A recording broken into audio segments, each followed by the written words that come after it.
As Christians, we have a life-changing message, and God told us that we're supposed to go into all the world and share it with as many people as we can.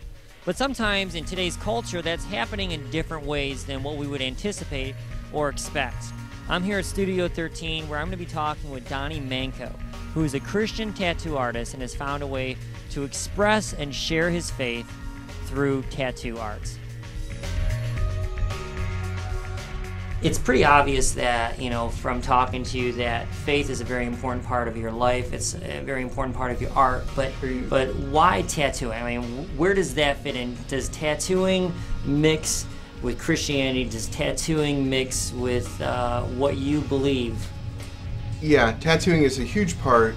I think that for me, overcoming some of the misconceptions I had about Christianity had to do with overcoming some of the things that Christianity represented to me.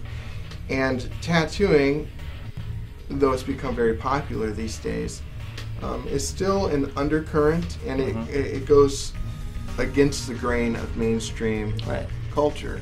Especially Christianity. Yes. But I think that Christianity is one of those things that in its origins sort of went against the grain of the mainstream. Mm-hmm. So there's something in the combination of those two that I think is super interesting, and I've sort of latched onto.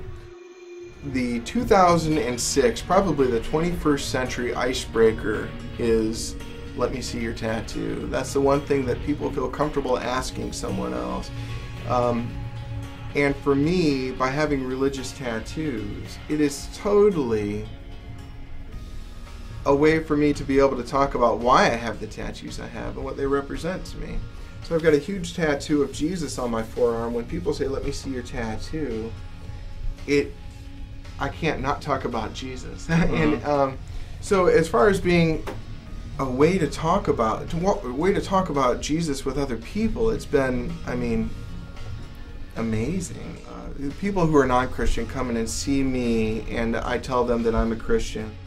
I think they don't know what to think, but the positive thing is they're like, wow, you're not like the type of people I'm used to when it comes to talking about Christ. Mm-hmm. And I think that in some ways that could be taken as an insult, but I think that's awesome, because I know that as someone who was a skeptic, that there are some people out there who aren't necessarily talking about Jesus the way someone who might need to hear about it. They're not speaking the same language. Right. And I think it's like bridging a language gap. Well, it's part of reinventing the image that is lost. I represent someone who can relate to them. There are a lot of people who get tattooed that are longing for something. Mm-hmm. And that searching. Yeah, and that tattoo process is about them sort of trying to find their identity. Mm-hmm. And a lot of that loss of identity has to do with the idea that they don't have a relationship with God, and they don't know that. And for me to be here kind of at the front line, the first guy they see on this sort of searching, mm-hmm. I feel kind of privileged. Have you ever tattooed a pastor before? Oh, yeah. Yeah? Tattooed, I can just off the top of my head think of half a dozen. Really? Yeah. Okay. Yeah. Well, our pastor's name is Bill Campbell. Would you tattoo him? If Bill's watching this, I'd love to tattoo you. Maybe a nice cross. My motto is go big or go home. So if you want to get this cross, I'm thinking your back, maybe this. All right. Make sure you come and see me. Don't go anywhere else. All right. Sounds good. Well, Donny, thank you so much. I've enjoyed talking to you. I appreciate it. Appreciate your response. No problem.